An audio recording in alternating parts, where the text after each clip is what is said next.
एक समय की बात है। बड़े भैया के लिए पिताजी का क्या था फैसला, किंतु कब तक कोई बात छिपती है। छोटी भाभी को इस बात की भनक लग गई। उन्होंने बड़ी भाभी, बड़े भैया के बारे में अपनी शंका व्यक्त की।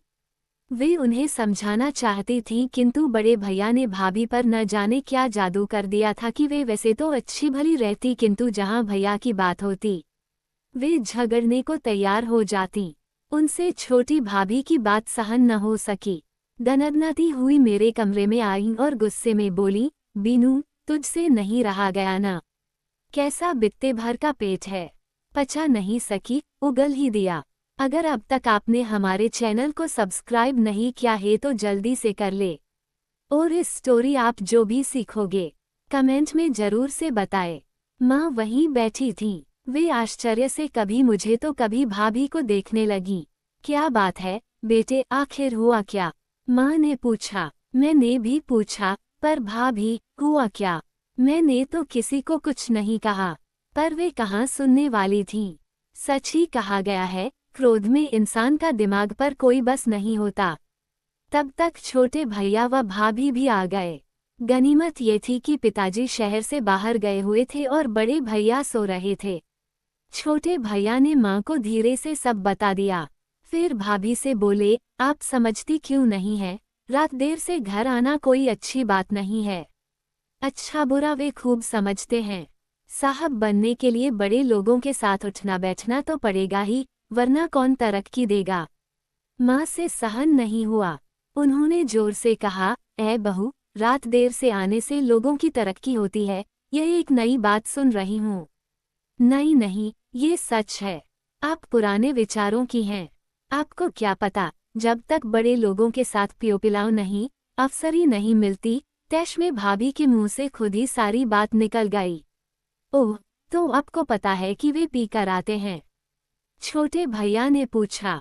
थोड़ी बहुत साथ देने के लिए चख ली तो क्या बुराई है। बम्बई में तो हर नौजवान बियर पीता है और मेरे भाई खुद पीते हैं। भाभी से बात करना अपना माथा फोड़ना था। तब तक शोर सुनकर बड़े भैया भी आ गए। उन्हें देख छोटे भैया ने कहा, कल आपके दोस्त अजय मिले थे। उन्होंने बताया कि आजकल आपके पास बहुत पैसा रहता है। क्या कोई दूसरी नौकरी मिल गई है? सुनो भाभी, वे बोल रहे थे कि आपके पिताजी 1000 रुपये महीना जेब खर्च भेजते हैं। उन्होंने बड़े भैया की उपस्थिति में भाभी से स्पष्टीकरण मांगा। छोटे भैया की बात सुन बड़ी भाभी ने पहले तो नजर भर बड़े भैया को देखा, फिर जोर से हंसकर हाँ में सिर हिला दिया। बात तो स्पष्ट थी, किंतु बड़े भैया ने ऐसा जाल उन पर फेंका था जिससे बड़ी भाभी जैसी नारी का बच निकलना मुश्किल था। वे ये सोचकर खुश थीं कि उनका पति कितना अच्छा है जो बिना कुछ पाए ही उनके पिता की प्रशंसा का ढिंढोरा पीट रहा है। यही कारण था कि इतने गंभीर प्रश्न को भी उन्होंने हंसी में उड़ा दिया। उन्होंने मस्तिष्क पर तनिक भी जोर न डाला कि आखिर पैसों की बारिश हो कहाँ से रही है। देवर का मुंह हाँ कहकर बंद कर दिया था। भाभी पति की तरफ अपार कृतज्ञता से देख रही थीं। माँ ये सब सुनकर सन रह गईं। उन्होंने अपना माथा पीट लिया। क्यों बड़े, क्या यही दिन देखना रह गया था? क्या कमी थी जो इस नीच हरकत पर उतर आया है? अगर यही करना है तो बन जा घर अजमाएं।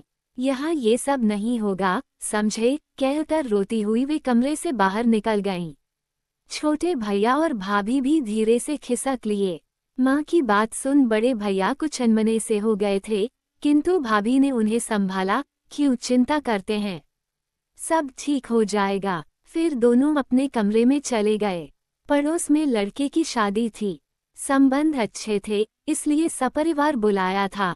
सभी तैयार हो गए। हम बड़ी भाभी का इंतजार कर रहे थे। माँ ने मुझे उन्हें बुलाने के लिए भेजा। मैंने बाहर से ही आवाज दी, भाभी जल्दी चलिए। बीनू अंदर आ जा, भाभी बोली। अंदर वे तैयार खड़ी कुछ ढूंढ रही थीं। बोली, पता नहीं लॉकर की चाबी कहाँ रख दी है। नेकलेस के बिना कैसे चलूं? इतना ढूंढा पर मिल ही नहीं रहा। तेरे भैया भी ढूंढ कर थक गए, अभी उन्हें नहाने भेजा है। भैया ने स्नानघर से ही कहा, क्यों परेशान हो रही हो? माँ से मांग लो, आकर वापस कर देना। मैं थोड़ी देर में आता हूँ। पर माँ से जेवर निकलवाना इतना आसान नहीं था। उनका एक ही जवाब होता था, तुम लोगों को पहनने का ढंग है नहीं, कहीं तोड़ दिया या खो दिया तो। ना बाबा, मैं तो नहीं देती, ये सब बीनू के लिए है। तुम लोगों से तो कुछ होगा नहीं, कम से कम मेरे गहने तो रहने दो। भाभी को जैसे कुछ याद आया। उन्होंने प्यार से पास आकर मेरे माथे पर हाथ फेरा। जी धक से हो गया कि अब क्या होने वाला है। वे बोली, बीनू, जन्मदिन पर जो नेकलेस पिताजी ने तुम्हें दिया था, उसे एक रात के लिए दे दो। पर भाभी, मैं कैसे? अरे, कुछ नहीं होगा। मैं माँ से नहीं कहूँगी। उन्हें पता ही नहीं चलेगा। मैं वहाँ से आकर तुरंत दे दूंगी। मरती क्या ना करती। बिना परिणाम सोचे मैंने नेकलेस उन्हें दे दिया। पर माँ को जैसे शक हो गया था। वे कभी भाभी के गले को तो कभी मुझे घूरती। मैं बिना कसूर के मुंह छिपाए इधर से उधर घूम रही थी और भाभी ठहाके पर ठहाके लगाए जा रही थीं। परंतु छोटी भाभी को पता नहीं कैसे सब पता चल जाता था। वे पूरे समय मेरे साथ ही बनी रहीं। उनकी मौजूदगी दिलासा देती रही। उनकी सबसे बड़ी खासियत यही थी कि वे बिना कुछ कहे सब कुछ कह जाती थीं। उस रात तो भाभी ने नेकलेस नहीं लौटाया। मैं डर के मारे मांगने की हिम्मत न कर सकी। दूसरे दिन सुबह ही मैंने धीरे से उनके कमरे में जाकर नेकलेस की बात की। भाभी कुछ घबराई हुई थीं। भैया का कुछ पता नहीं था। वे सुबह ही सुबह मालूम नहीं कहाँ चले गए थे। बीनू, मैंने नेकलेस यहीं सामने रखा था, मालूम नहीं कहाँ गया। मिल ही नहीं रहा, कब से खोज रही हूँ, भाभी ने रोनासी होकर कहा। मुझे तो जैसे चक्कर आ गया। सोचने लगी, हाय अब क्या होगा। किसी तरह कमरे में आकर बिस्तर पर गिर पड़ी। आंखों से आंसू बहने लगे। सिर पर किसी के स्पर्श से आंखें खोली तो देखा, सामने छोटी भाभी खड़ी हैं। उनकी गोद में मुंह छिपा कर मैं रो पड़ी। अंत्येष्टि, भतीजे के आने के बाद क्या हुआ शैला के साथ? पहियों की धड़धड़ाहट में अचानक ठहराव आ जाने से शैला की ध्यान समाधि टूट गई। अपने घर, अपने पुराने शहर, अपने माता पिता के पास 4 बरस बाद लौटकर आ रही थी। घर तक की 300 किलोमीटर की दूरी अपने अतीत के बनते बिगड़ते पहलुओं को गिनते हुए कुछ ऐसे काट दी कि समय का पता ही न चला। अगर अब तक आपने हमारे चैनल को सब्सक्राइब नहीं किया है तो जरूर से कर ले। पूरे दिन गाड़ी की धड़-धड़ और डब्बे में कुछ बंधे से परिवेश में बैठे विभिन्न मंजिलों की दूरी तय करते उन सहयात्रियों में शैला को कहीं कुछ ऐसा न लगा था कि उनकी उपस्थिति से वह जी को उबा देने वाली नीरस यात्रा के कुछ ही क्षणों को सुखद बना सकती।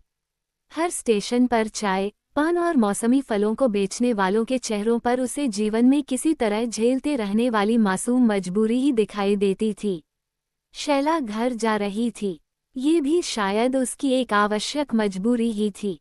4 साल से हर लंबी छुट्टी में वह किसी न किसी पहाड़ी स्थान पर चली जाती थी।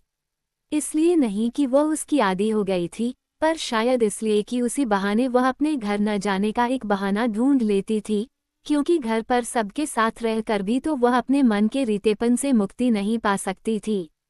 घर के लोगों के लिए भी शायद वह अपने में ही मगन, किसी तरह जिंदगी का भार ढोने वाली एक सदस्य बनकर रह गई थी। 25 वर्ष पहले MSc की पढ़ाई पूरी करके शैला 1 वर्ष के लिए विदेश में रहकर प्रशिक्षण भी ले आई थी। भारत लौटते ही उसकी मेधा मेडा रजत जैसे होनहार सर्जन की मेधा का मेल विवाह के पावन बंधन ने कर दिया था।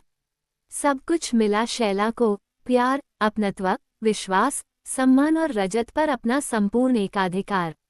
27 वर्ष की आयु में ही डॉक्टरी की कई उपाधियां लेकर रजत विदेश से लौटा था। शैला साल भर भी अपने जीवन के उन सुखद क्षणों को अपनी खाली झोली में भरकर संजो न पाई थी कि डा हरीश के यहाँ से डिनर से लौटते हुए रास्ते में कार दुर्घटना और फिर अंतिम क्षणों में रजत का शैला के हाथ को मुट्ठी में जकड़कर चिरनिद्रा में सो जाना शैला कभी नहीं भूल सकती थी। हर एक समय की बात है। बड़े भैया के लिए पिताजी का क्या था फैसला, किंतु कब तक कोई बात छिपती है। छोटी भाभी को इस बात की भनक लग गई। उन्होंने बड़ी भाभी, बड़े भैया के बारे में अपनी शंका व्यक्त की। वे उन्हें समझाना चाहती थीं, किंतु बड़े भैया ने भाभी पर न जाने क्या जादू कर दिया था कि वे वैसे तो अच्छी भली रहती, किंतु जहां भैया की बात होती वे झगड़ने को तैयार हो जाती। उनसे छोटी भाभी की बात सहन न हो सकी। दनदनाती हुई मेरे कमरे में आई और गुस्से में बोली, बीनू, तुझसे नहीं रहा गया ना? कैसा बित्ते भर का पेट है, पचा नहीं सकी, उगल ही दिया। अगर अब तक आपने हमारे चैनल को सब्सक्राइब नहीं किया है तो जल्दी से कर ले, और इस स्टोरी आप जो भी सीखोगे कमेंट में जरूर से बताए। माँ वहीं बैठी थी। वे आश्चर्य से कभी मुझे तो कभी भाभी को देखने लगी। क्या बात है बेटे, आखिर हुआ क्या? माँ ने पूछा। मैंने भी पूछा, पर भाभी हुआ क्या?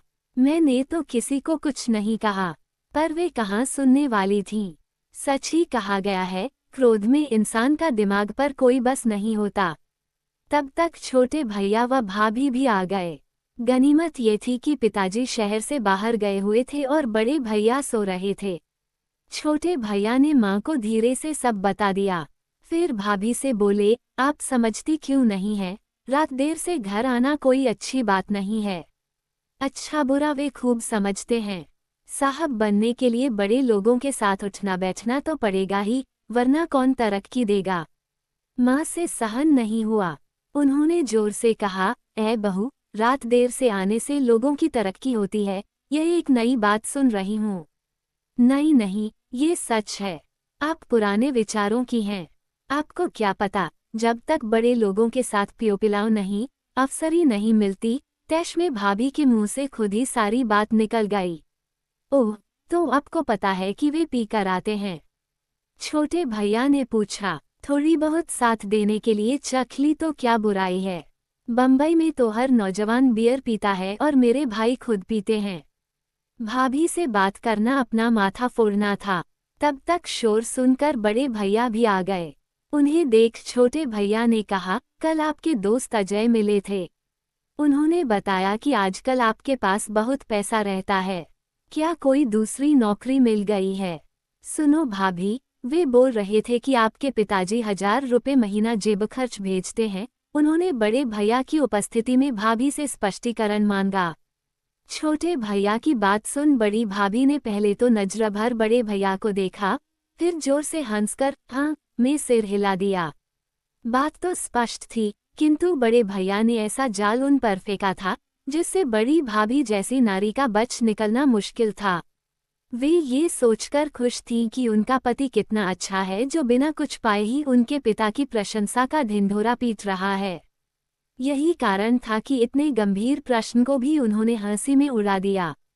उन्होंने मस्तिष्क पर तनिक भी जोर न डाला कि आखिर पैसों की बारिश हो कहाँ से रही है। देवर का मुंह हाँ कहकर बंद कर दिया था। भाभी पति की तरफ अपार कृतज्ञता से देख रही थीं। माँ ये सब सुनकर सन्न रह गईं। उन्होंने अपना माथा पीट लिया। क्यों बड़े, क्या यही दिन देखना रह गया था? क्या कमी थी जो इस नीच हरकत पर उतर आया है? अगर यही करना है तो बन जा घर अजमाएं। यहाँ ये सब नहीं होगा, समझे? कहकर रोती हुई वे कमरे से बाहर निकल गईं। छोटे भैया और भाभी भी धीरे से खिसक लिए।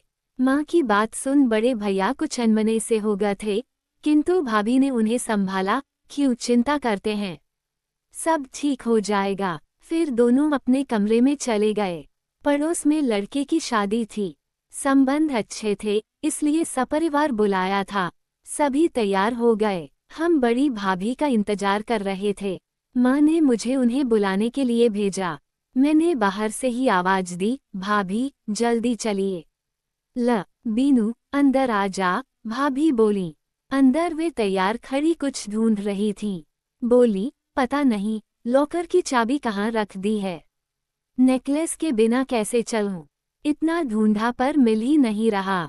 तेरे भैया भी ढूंढ कर थक गए, अभी उन्हें नहाने भेजा है। भैया ने स्नानघर से ही कहा, क्यों परेशान हो रही हो? माँ से मांग लो, आकर वापस कर देना। मैं थोड़ी देर में आता हूँ। पर माँ से जेवर निकलवाना इतना आसान नहीं था। उनका एक ही जवाब होता था, तुम लोगों को पहनने का ढंग है नहीं, कहीं तोड़ दिया या खो दिया तो। ना बाबा, मैं तो नहीं देती, ये सब बीनू के लिए है। तुम लोगों से तो कुछ होगा नहीं, कम से कम मेरे गहने तो रहने दो। भाभी को जैसे कुछ याद आया, उन्होंने प्यार से पास आकर मेरे माथे पर हाथ फेरा। जी धक से हो गया कि अब क्या होने वाला है। वे बोली, बीनू, जन्मदिन पर जो नेकलेस पिताजी ने तुम्हें दिया था, उसे एक रात के लिए दे दो। पर भाभी, मैं कैसे? अरे कुछ नहीं होगा, मैं माँ से नहीं कहूंगी, उन्हें पता ही नहीं चलेगा, मैं वहां से आकर तुरंत दे दूंगी। मरती क्या ना करती, बिना परिणाम सोचे मैंने नेकलेस उन्हें दे दिया। पर माँ को जैसे शक हो गया था, वे कभी भाभी के गले को तो कभी मुझे घूरती। मैं बिना कसूर के मुंह छिपाए इधर से उधर घूम रही थी और भाभी ठहाके पर ठहाके लगाए जा रही थीं। परंतु छोटी भाभी को पता नहीं कैसे सब पता चल जाता था। वे पूरे समय मेरे साथ ही बनी रहीं। उनकी मौजूदगी दिलासा देती रही। उनकी सबसे बड़ी खासियत यही थी कि वे बिना कुछ कहे सब कुछ कह जाती थीं। उस रात तो भाभी ने नेकलेस नहीं लौटाया। मैं डर के मारे मांगने की हिम्मत न कर सकी। दूसरे दिन सुबह ही मैंने धीरे से उनके कमरे में जाकर नेकलेस की बात की। भाभी कुछ घबराई हुई थीं। भैया का कुछ पता नहीं था। वे सुबह ही सुबह मालूम नहीं कहाँ चले गए थे। बीनू, मैंने नेकलेस यहीं सामने रखा था, मालूम नहीं कहाँ गया।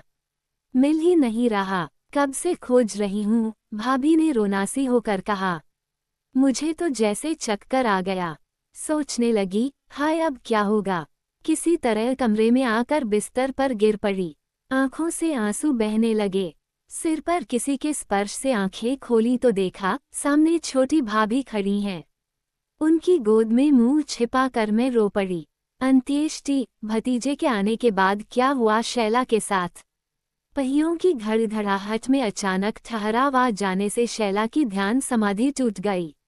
अपने घर, अपने पुराने शहर, अपने माता पिता के पास 4 बरस बाद लौटकर आ रही थी।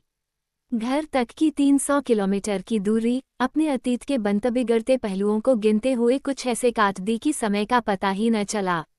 अगर अब तक आपने हमारे चैनल को सब्सक्राइब नहीं किया है तो जरूर से कर ले। पूरे दिन गाड़ी की धड़-धड़ और डब्बे में कुछ बंधे से परिवेश में बैठे विभिन्न मंजिलों की दूरी तय करते उन सहयात्रियों में शैला को कहीं कुछ ऐसा न लगा था कि उनकी उपस्थिति से वह जी को उबा देने वाली नीरस यात्रा के कुछ ही क्षणों को सुखद बना सकती। हर स्टेशन पर चाय, पान और मौसमी फलों को बेचने वालों के चेहरों पर उसे जीवन में किसी तरह झेलते रहने वाली मासूम मजबूरी ही दिखाई देती थी। शैला घर जा रही थी, ये भी शायद उसकी एक आवश्यक मजबूरी ही थी। 4 साल से हर लंबी छुट्टी में वह किसी न किसी पहाड़ी स्थान पर चली जाती थी। इसलिए नहीं कि वह उसकी आदी हो गई थी, पर शायद इसलिए कि उसी बहाने वह अपने घर न जाने का एक बहाना ढूंढ लेती थी, क्योंकि घर पर सबके साथ रहकर भी तो वह अपने मन के रीतेपन से मुक्ति नहीं पा सकती थी। घर के लोगों के लिए भी शायद वह अपने में ही मगन, किसी तरह जिंदगी का भार ढोने वाली एक सदस्य बनकर रह गई थी। 25 वर्ष पहले MSc की पढ़ाई पूरी करके शैला 1 वर्ष के लिए विदेश में रहकर प्रशिक्षण भी ले आई थी। भारत लौटते ही उसकी मेधा मेडा रजत जैसे होनहार सर्जन की मेधा का मेल विवाह के पावन बंधन ने कर दिया था। सब कुछ मिला शैला को, प्यार, अपनत्व, विश्वास, सम्मान और रजत पर अपना संपूर्ण एकाधिकार। 27 वर्ष की आयु में ही डॉक्टरी की कई उपाधियां लेकर रजत विदेश से लौटा था। शैला साल भर भी अपने जीवन के उन सुखद क्षणों को अपनी खाली झोली में भरकर संजो न पाई थी कि हरीश के यहाँ से डिनर से लौटते हुए रास्ते में कार दुर्घटना और फिर अंतिम क्षणों में रजत का शैला के हाथ को मुट्ठी में जकड़कर चिरनिद्रा में सो जाना शैला कभी नहीं भूल सकती थी। हर सफल ऑपरेशन के बाद रजत के चेहरे की चमक और स्नेह सिक्त आंखों से शैला को देखकर कहना, शैला, तुम मेरी प्रेरणा हो। शैला के मन को कहाँ भिगो जाता, उस कोने को शैला शायद स्वयं अपनी खुशी के छिपे ढेर में ढूंढ ना पाती। तब से लेकर अब तक अपने सेवारत समय के 25 वर्ष शैला ने अपने हिसाब से तो बड़ी अच्छी तरह बिता दिए थे। इतना अवश्य था कि अपनी कठोर अनुशासनप्रियता या कुछ व्यक्तिगत आदर्शों की आलोचना, कभी अपने ऊपर लगाए कुछ झूठे सामाजिक आरोप, जो कभी उसके चरित्र से जोड़कर लगाए जाते थे, वह सुनती थी। फिर समय ही सब स्पष्ट करके कहने वालों के मुंह पर पछतावे की छाप छोड़ देता था। शैला का सब सुनना और सब झेल जाना अब उसका स्वभाव बन गया था। घर पर कभी भी आना आवश्यक भी हो जाता था। बरस पहले छोटी बहन सोनी की शादी में आई थी, वह भी बारात आने के 2 दिन पहले। सोनी की शादी के मौके पर ही छोटी भाभी ने पूछा था, खूब पैसा जोड़ लिया होगा तुमने तो शैला, क्या करोगी इतने धन का? शैला मुस्कुराई थी, जोड़ा तो नहीं, हाँ, जुड़ गया है सब अपने आप। किसी चीज की कमी नहीं थी उसे। उसके पास सभी भौतिक सुख के साधन थे और उससे बढ़कर उसकी सामाजिक प्रतिष्ठा और सम्मान था। पर जो कभी उसके रीते मन पर निरंतर हथौड़े की चोट करती थी, उसे वह कभी कह भी तो नहीं सकती थी। उसने बचपन का वह मस्त और आनंदपूर्ण रूप नहीं देखा था जो अन्य भाई बहनों में था। कुछ ऐसे हालात रहे कि वह शुरू से ही हंसना चाहकर भी खुलकर हंस न सकी। नियमित, सीमित, अपने आप से बंधा हुआ एक जीवन। कॉलेज में पढ़ती थी तो कभी अगर छोटा भाई उसकी पेंसिल ले लेता था या डिसेक्शन बॉक्स से छुरी निकाल लेता था तो कभी दीदी का और कभी माँ का यही स्वर सुनाई देता था, देबू देख, अभी शैला आएगी, कैसी हाया मचा देगी। अगर अब तक आपने हमारे चैनल को सब्सक्राइब नहीं किया है तो जरूर से कर ले। शायद शैला की गंभीरता ने ही उस घर में आतंक फैला दिया था। देबू के मन में शैला के प्रति पहले भय उपजा और फिर वही भय पलायन और कालांतर में आंशिक घृणा में बदल गया था। ऐसा शैला कभी भी अब महसूस करती थी। देबू अबडा देवेंद्र था पर कभी उसने शैला से खुलकर बातें नहीं की थीं। शैला चाहती थी कि देबू उसका पल्ला पकड़कर उससे अपना अधिकार जताए और कहे, दीदी, इस बार कश्मीर घुमा दो, ऐसा सूट बनवा दो, कुछ खिलाती पिलाती नहीं, आदि। फिर अब तो देबू भी बीवी वाला हो गया था। सुंदर सलोनी बड़े ही सरल मन की सुनंदा उसकी पत्नी थी। शादी के कुछ दिनों बाद ही देबू ने सुनंदा से कहा था, नंदा, दीदी की खातिर यही है कि इनका कमरा बिल्कुल ठीक रहे, इनकी कोई चीज इधर उधर ना हो। शैला के मन में कहीं चोट लगी थी। ठीक रहने को तो उसका खूबसूरत बंगला सवेरे से रात तक कई बार झाड़ा पोंछा जाता था। उसके बगीचे के बराबर और कोई बगीचा पास में नहीं था। पर हर साल पुष्प प्रदर्शनी में प्रथम पुरस्कार पाने वाले बगीचे के फूल क्या कभी उसके सूनेपन को महका सके थे। ससुराल से उजड़ी मांद और सूने माथे पर सादी धोती का पल्ला डालकर रोते वृद्ध ससुर के साथ जब शैला माम पिताजी के सामने अचानक आकर तांगे से उतरी थी तो उसके सारे आंसू सूख चुके थे। चेहरा गंभीर था, निस्तेज ठहरी हुई आंखें थीं और वह अपने कमरे में आ गई थी। वह 1 वर्ष पहले छोड़े चिरपरिचित स्थान पर आकर शांत होकर बैठ गई थी, बस ऐसे ही जैसे एक यात्रा पर गई हो। उसी यात्रा में अपनी चिरसंचित निधि गंवाकर लौट आई हो। फिर दूसरे वर्ष नैनीताल में साइंस कॉलेज की प्रिंसिपल होकर चली गई थी। कुछ जीवन का खोखलापन और जीवन के प्रति विरक्तिपूर्ण उदासीनता में अगर कहीं आनंद की आशा और अपनत्व का कोई अंश था तो परेश उसके बड़े भैया का बड़ा बेटा था। जब जब घर आई, परेश का आकर्षण उसे खींच लाया। जीवन के इतने मधुर कटु अनुभव लेकर भी अगर कहीं शैला ने अपने पूर्ण अधिकार का प्रयोग किया था तो वह परेश पर। घर वह आए या न आए, पर दूसरे क्लास की प्रगति रिपोर्ट से लेकर मेडिकल कॉलेज के 3रे वर्ष तक का परिणाम उसे परेश के हाथों का लिखा निरंतर मिलता रहा था। उसी के साथ लगी हर पत्र में एक सूची होती थी जिसमें कभी सूट, कभी घड़ी और कभी पिताजी से छिपाकर दोस्तों को पिकनिक पर ले जाने के लिए रुपयों की मांग। परेश का इस प्रकार मांगना और अंत में, बुआ जी, अब्दुल के हाथ जल्दी भिजवा देना, वाक्य शैला को अपनत्व की कौन सी सुखानुभूति दे जाता था, वह स्वयं नहीं जानती थी। माता पिता को अगर कहीं शैला के प्रति संतोष था तो वह परेश और शैला के इस ममतापूर्ण संबंध को देखकर। घर जाती थी तो इधर उधर के हाल लेकर फिर भैया भाभी और उसकी परेश को लेकर विविध समस्या समाधान की वार्ता। वह क्या खाता था, क्यों उसके साथ घर के अन्य बच्चों सा व्यवहार होता था, जब वह शैला का एकमात्र वारिस था आदि। कभी भी मजाक में भाभी कहती थी, परेश तो बुआ का हकदार है, बुआ का बेटा है। आगे की स्टोरी सुनने के लिए हमारे चैनल को सब्सक्राइब करें। आप इस स्टोरी से क्या सीखे कमेंट में जरूर से बताएं। सफल ऑपरेशन के बाद रजत के चेहरे की चमक और स्नेह सिक्त आंखों से शैला को देखकर कहना, शैला, तुम मेरी प्रेरणा हो। शैला के मन को कहाँ भिगो जाता, उस कोने को शैला शायद स्वयं अपनी खुशी के छिपे ढेर में ढूंढ ना पाती। तब से लेकर अब तक अपने सेवारत समय के 25 वर्ष शैला ने अपने हिसाब से तो बड़ी अच्छी तरह बिता दिए थे। इतना अवश्य था कि अपनी कठोर अनुशासनप्रियता या कुछ व्यक्तिगत आदर्शों की आलोचना, कभी अपने ऊपर लगाए कुछ झूठे सामाजिक आरोप, जो कभी उसके चरित्र से जोड़कर लगाए जाते थे, वह सुनती थी। फिर समय ही सब स्पष्ट करके कहने वालों के मुंह पर पछतावे की छाप छोड़ देता था। शैला का सब सुनना और सब झेल जाना अब उसका स्वभाव बन गया था। घर पर कभी भी आना आवश्यक भी हो जाता था। बरस पहले छोटी बहन सोनी की शादी में आई थी, वह भी बारात आने के 2 दिन पहले। सोनी की शादी के मौके पर ही छोटी भाभी ने पूछा था, खूब पैसा जोड़ लिया होगा तुमने तो शैला, क्या करोगी इतने धन का। शैला मुस्कुराई थी, जोड़ा तो नहीं, हाँ जुड़ गया है सब अपने आप। किसी चीज की कमी नहीं थी उसे, उसके पास सभी भौतिक सुख के साधन थे और उससे बढ़कर उसकी सामाजिक प्रतिष्ठा और सम्मान था। पर जो कभी उसके रीते मन पर निरंतर हथौड़े की चोट करती थी, उसे वह कभी कह भी तो नहीं सकती थी। उसने बचपन का वह मस्त और आनंदपूर्ण रूप नहीं देखा था जो अन्य भाई बहनों में था। कुछ ऐसे हालात रहे कि वह शुरू से ही हंसना चाहकर भी खुलकर हंस न सकी। नियमित, सीमित, अपने आप से बंधा हुआ एक जीवन। कॉलेज में पढ़ती थी तो कभी अगर छोटा भाई उसकी पेंसिल ले लेता था या डिसेक्शन बॉक्स से छुरी निकाल लेता था तो कभी दीदी का और कभी माँ का यही स्वर सुनाई देता था, देबू देख, अभी शैला आएगी, कैसी हाया मचा देगी। अगर अब तक आपने हमारे चैनल को सब्सक्राइब नहीं किया है तो जरूर से कर ले।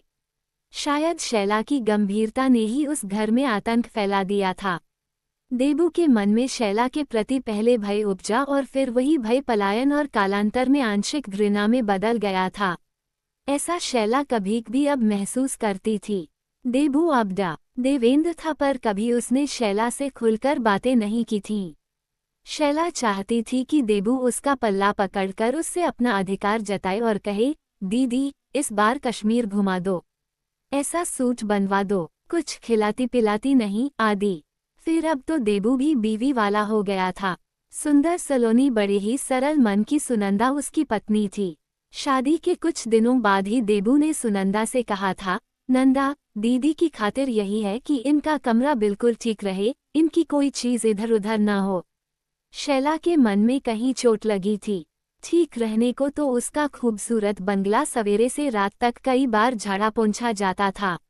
उसके बगीचे के बराबर और कोई बगीचा पास में नहीं था।